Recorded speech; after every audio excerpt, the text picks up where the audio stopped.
Hey guys, Chris here from Ohio Gun Owners, and I wanted to follow up on something that we talked about recently regarding the Ohio governor's race. And again, I am not here to tell you who to vote for, but I am here to make sure that gun owners have the information that you need, especially when something isn't quite adding up right.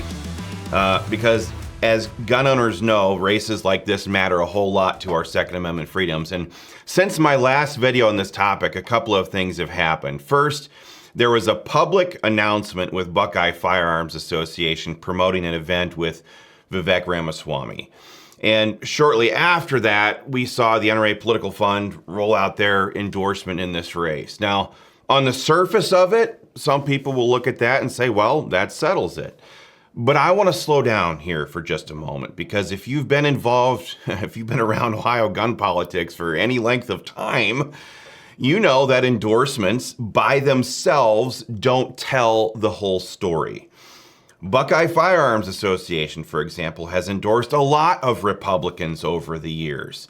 Mike DeWine, John Kasich, Matt Dolan, Stephanie Coonsey, John Eklund, Mike Haney. We could go a long ways back, and many of those same politicians either supported, sponsored, or publicly called and openly called for gun control policies like red flag gun confiscation. In fact, all of those people did. So when you see those endorsements, you have to ask yourself, what do they actually mean? Are they reflecting the will of grassroots gun owners? Or are they reflecting relationships inside the State House? And that brings me to something, I think it's pretty simple here. The Ohio Gun Owners Candidate Survey. In fact, where did it go? This, right here, the Ohio Gun Owners Candidate Survey. I already told you that I met with Vivek in person back in December, it was, of last year. We sat at his dining room table. We went through this survey. And it's not a complicated document. It's 5, 6, 7, 8 questions long. It's not a trick. It's not a political word game. It's black and white. Very clear questions. I could go through them here, but they're on our website if you guys want to take a look at them. Clear questions with clear answers, and they're the kind of answers that don't change depending on who you're talking to. And here's the part that still hasn't changed. This survey has not been returned to us by the Ramaswamy campaign. Not after phone calls, not after text messages, not after direct contact with his campaign, not after sending a certified copy to make sure it got past the campaign staffers and into his hands. Now, I want you to think about that in light of what we're seeing. On the one hand, you have endorsements from organizations that have a long history of aligning themselves with whoever is in power. And on the other hand, you have a very simple, objective questionnaire that would put everything on the record. And it hasn't been signed. So the question here isn't complicated.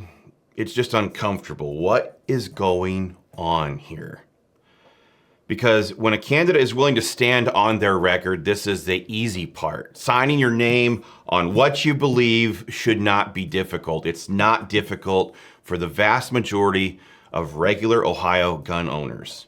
Especially when these same, and in his case, especially when those same positions were already signed on paper in another state, in a different campaign, when Vivek was launching his political career running against Donald Trump. And I want to be careful here.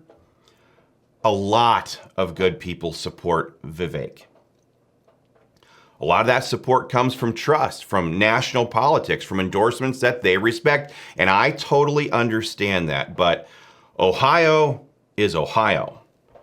And the governor's office here has a very specific and long track record when it comes to gun rights. We've had Republican governors who slowed things down, who've blocked bills, who've pushed gun control, and that is not very far back in the history bucket.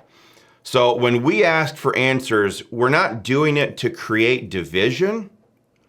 We're doing it because we've lived through what happens when candidates stay vague and then face pressure once they're in office. That's why we don't do endorsements. We don't tell you what to think. We ask the questions, and then we put the answers in front of you. The reason why is very simple. It's so that you can make your own decision. And right now, here's where things stand.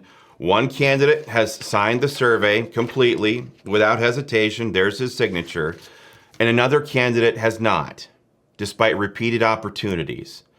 And at the same time, that candidate is now receiving support from organizations whose endorsements have not always aligned with the actions that followed. So you can draw your own conclusions from that, but you deserve to see it clearly, because at the end of the day, this race is not about personalities. It's about what happens when real legislation hits a governor's desk. And whether that person sitting in that office has already told you in plain English what they're going to do. So we'll keep you updated as things develop, but for right now, that's where they stand.